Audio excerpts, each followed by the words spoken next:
All right, Patrick Elsner, thanks so much for joining us on today's show.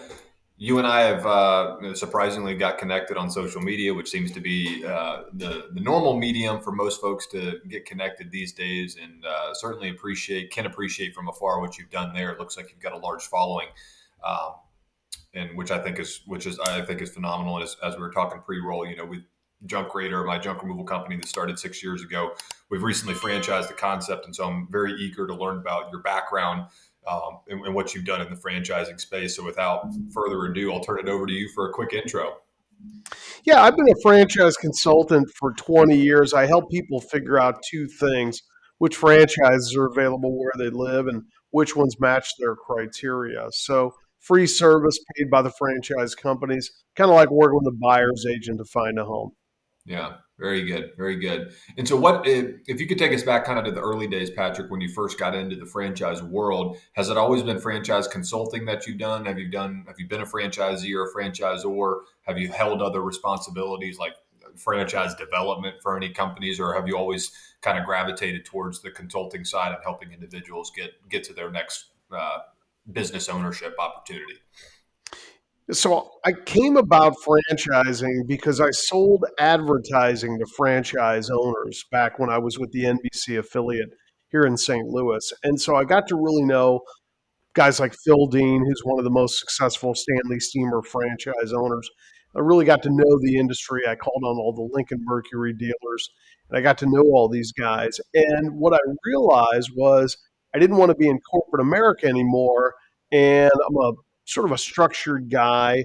And so franchising and the systems and the infrastructure really sort of spoke to me.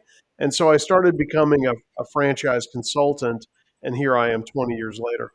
Yeah. Can you take us through the process a little bit of, and this is, last 12 months, I've done a lot of knowledge capture just of the industry um, outside of Junk Raider that we've been building. The franchise space is a completely different beast and something that has a lot of nuances to it.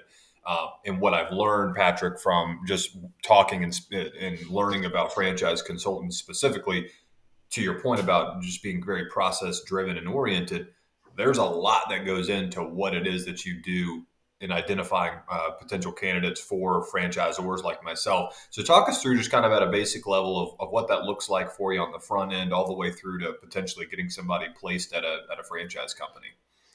The biggest thing that we do as consultants is really help understand the candidates that we're working with, the why they're interested in business ownership and franchising. And so I have them fill out a questionnaire. I get them on the phone. I interview them. And then from that interview, I'm able to extract enough information to understand sort of criteria. And then once I have that criteria, that's when I do a targeted search.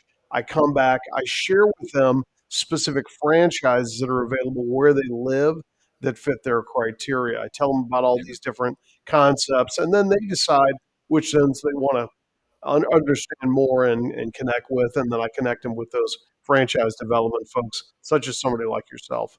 Yeah.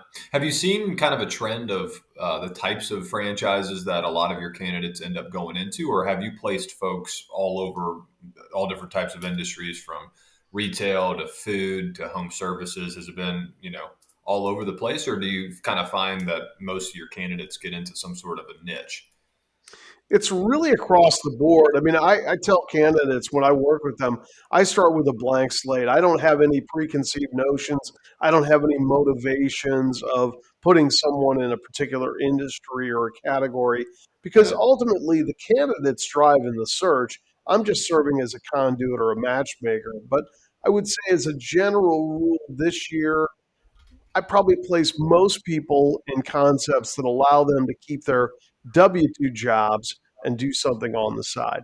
Interesting. Okay. And how does that, what is it about the framework of those types of franchise brands and concepts that allow somebody to kind of be semi-absentee or fully absentee and continue doing what they're doing, right? Because I come from tech sales, so I had a W-2 technology sales gig for a long time, started Junk Raider, and I could see how an individual like that, specifically in sales, especially if you're driven by numbers and measured on numbers, you work remote, like you could potentially start something on the side, depending on the infrastructure and what that franchise concept requires. But what are some of those concepts and brands that really help or allude to semi-absentee or fully absentee owners?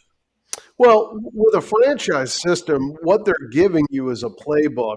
Now, if you're smart, you take that playbook and then you hire a general manager, and Yeah, the general manager then follows that playbook.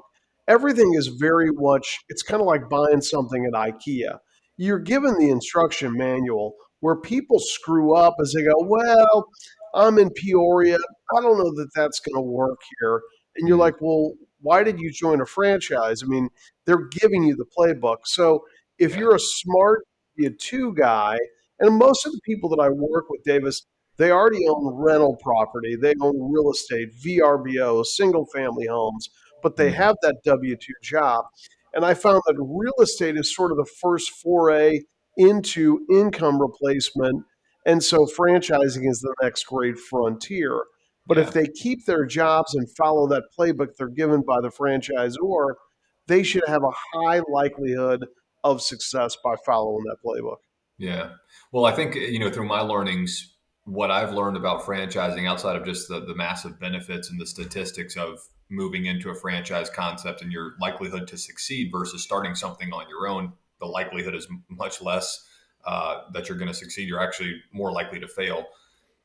It's for that type of owner that you just mentioned, a lot of this is just about diversity, and it comes back to your portfolio, right? You may have investments in stocks and bonds, you may have investments in rental properties, so on and so forth. And business ownership is another place where you can deploy your capital, especially if you've done your due diligence safely, and expect to see a nice return on it. And not to get into the weeds with that, but like if you do that, I mean, business ownership yields back not just returns on the investment, but so much other positives around, tax incentives and valuations of companies that could eventually, help you get to an exit, which is even more valuable than just the money that you're cash flowing month over month from the business. So it's an interesting concept that I think, as myself included, don't really, coming up, we don't really think about that as a diversity avenue within your financial portfolio as an individual. Is, oh, let me look into owning a business, right? We think immediately, we think stocks and bonds, we think rental properties, we think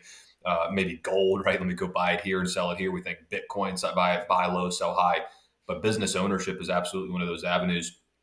What is with all the brands that come about, Patrick? And you probably know the statistics better than I do, but every year I know that there's like 300 or 400 new concepts that come on the scene.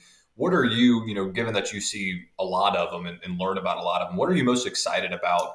Is there a niche? Is there an industry that you're seeing some concepts come about that are like, that's really great, or just specific brands in general that are really doing great things that are a little bit different in the franchise space that your candidates seem to be gravitating towards? Anything come to mind? Yeah, I tend to favor dull, boring businesses that Yeah, have a unique selling proposition. Things yeah, that are a little bit different, not only from an industry standpoint or a niche standpoint, but things that have a unique selling proposition. So those are mm, the things that I gravitate toward. I don't like the same old sub shop or pizza place or, painting franchise. I want to see something that has a hook to it because that to me is compelling enough to convey that idea then to the candidates that I work with. And they understand it. Most people sort of roll their eyes and they go, oh, here's another Jimmy John's, here's another Jersey Mike's, here's yeah, another which. After a while, it's like your eyes glaze over because it's nothing more than remarketed sandwich shop. You want to find that unique selling proposition. yeah. What on the franchisor side? What are franchisors doing wrong in your opinion? Maybe just kind of narrow it down to the Fran Dev side of things, right? There's probably a whole slew of things after a franchisee comes on board with a franchise that franchisors are doing wrong. They're not supporting them the best way, whatever. But in kind of your capacity, Patrick, what do you see just through that whole process where you've identified a candidate, you think they're great for junk creator? What am I as a franchisor, likely doing wrong throughout that process where maybe this is a great candidate, but they get turned off by something that we've done as a franchisor or disclosed or not disclosed that you kind of see as a trend where, hey, man, you want to maybe leave that to the side or position it differently, especially if you know that the brand is a great brand and we're just not telling the story properly. I think the biggest thing is friend dev people tend to go into full on sales mode and Yeah. forget that this is not about selling. This is about mutual consideration. If I'm a franchisor and I'm trying to decide who I'm going to bring in my franchise system, I want to be discriminating and I want to be judicious about my process. I don't want to just say, "Oh, this guy we've got a territory in Katy, Texas, and this guy looks pretty good. Let's bring him in." I'd Yeah. rather have a franchise development person saying, "Whoa, whoa, wait a minute. We got to vet this guy. We want to make sure he's the right fit for us, and vice versa." And as much as I convey that to my candidates, sometimes they get the feeling that they're being sold. And Hmm. so, what I try to set the table with candidates is to say, look, this is all about mutual consideration. It's a two-way street.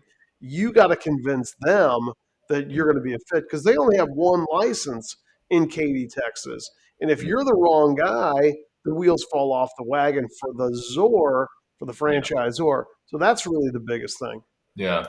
And then I guess part two of that on the franchisee side, right? If they're really gung ho about a brand, they want to get in and they ultimately get turned away at whatever stage that is, first phone call or at the finish line, and something pops up and the Zor's like, this isn't going to be a good fit. What are franchisees doing wrong throughout that process on their side? What do you think?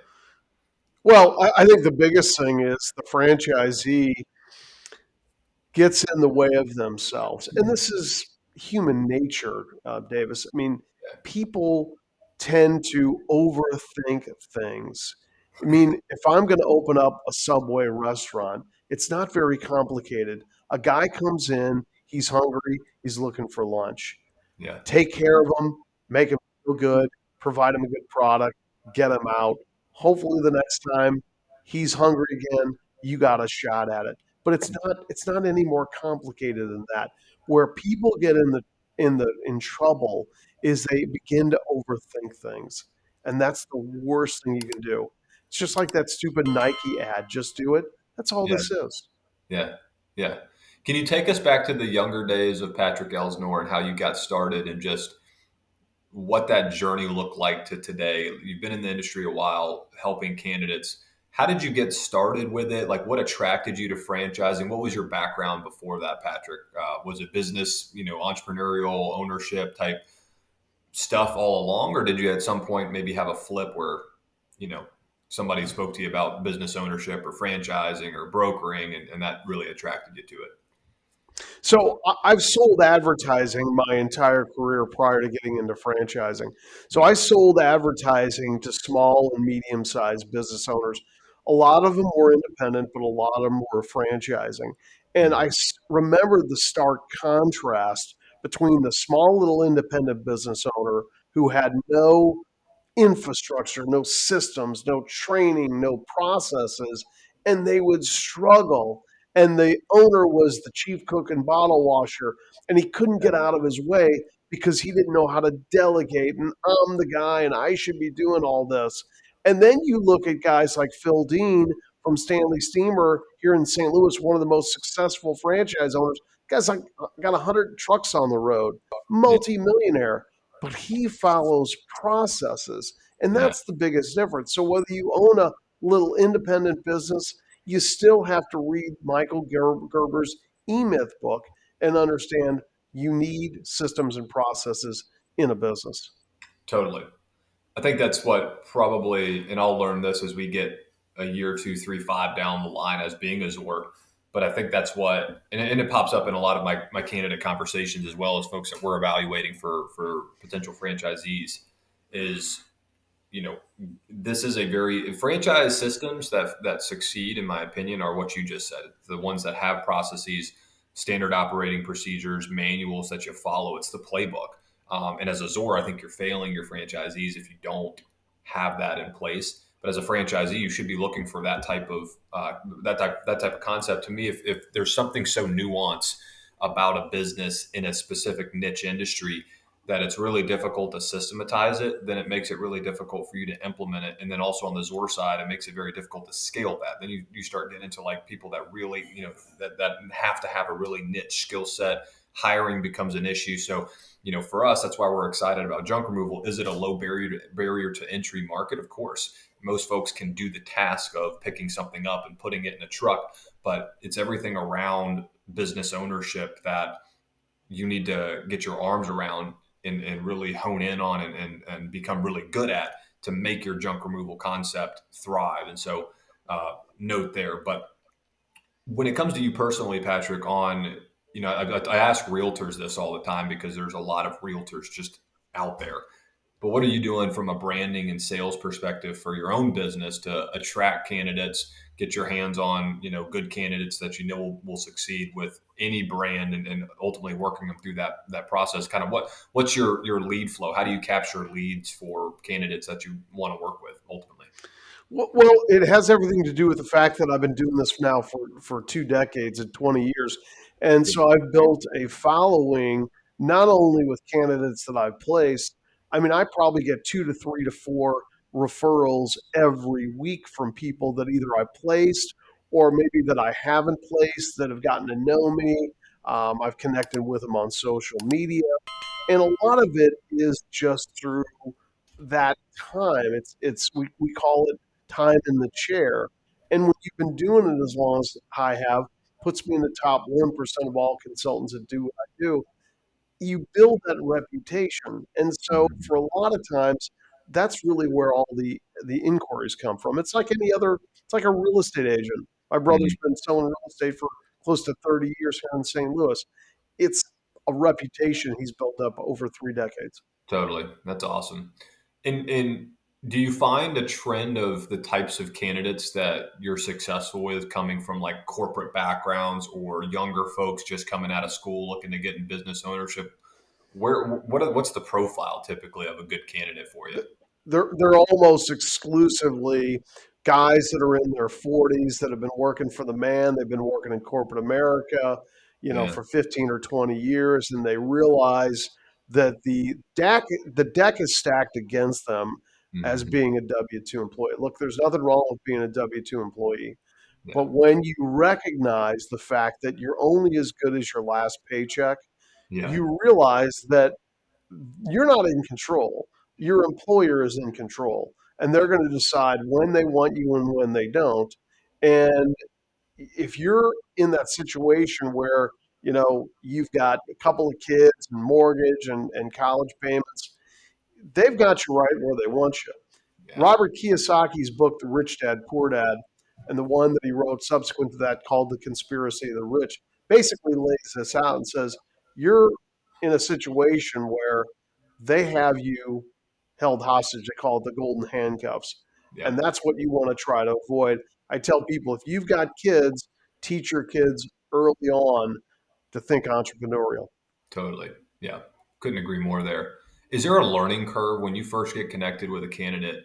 Do they already kind of know about franchising, or are you trying to dispel any sort of myths about franchise? Because I know from my experience, growing up, I don't know what it was, but I always felt like there was some sort of negative connotation to franchising. And of course, you immediately think McDonald's, you think Hilton, you think a lot of hotel chains, right? You think of that stuff, but you don't think about home services much. At least I didn't.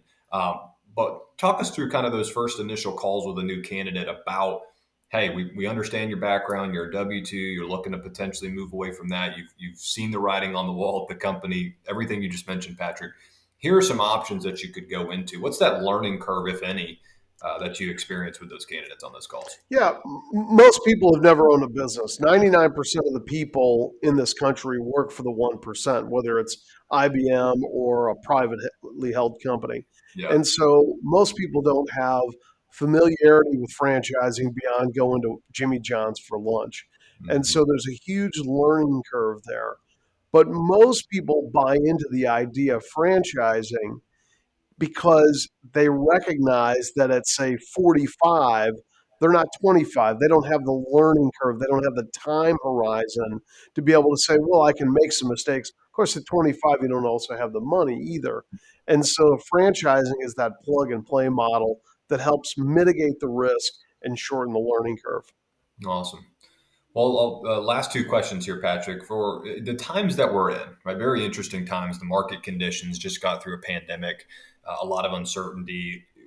How are those types of things playing into just your overall thoughts on the franchise space? What your conversations with candidates are like today versus maybe 5 years ago, 10 years ago?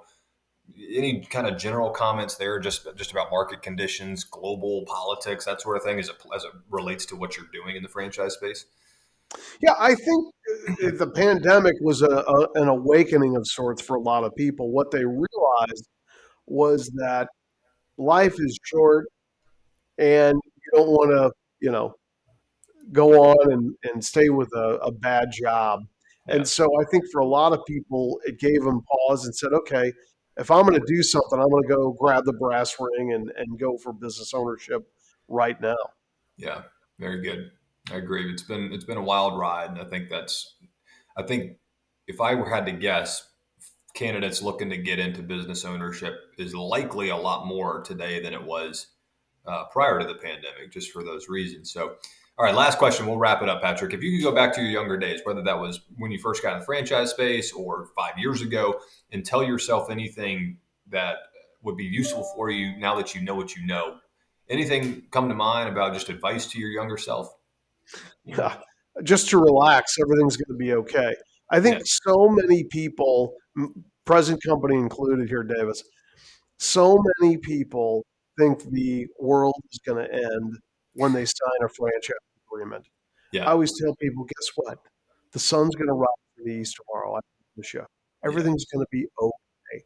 Now, you're still going to have to work hard, but the difference is you're working hard for yourself and not Mm, for the man.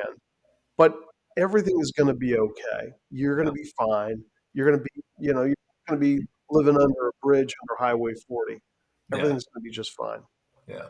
I like it. Great conversation, Patrick. I see eye to eye with you on damn near everything you've mentioned. So it's cool. And appreciate you coming on. If you want to be found and folks can reach out to you, what's the best way for them to get in touch with you? Easiest thing is just go to my simple URL, franinside.com. Franinside.com. It's my website. There's a FAQ page, there's testimonials, link to my questionnaire, all that's franinside.com. Perfect. Well, I know you were easy to find for me on LinkedIn, Patrick. So that's another great place, I think. And we'll continue to keep the relationship alive here between you and I and our company and what we're doing. And hopefully we'll work together. But appreciate the time. And obviously, hope you have a good weekend and a good holiday coming up here. All right, Davis, thank you. You too. Thanks, Patrick.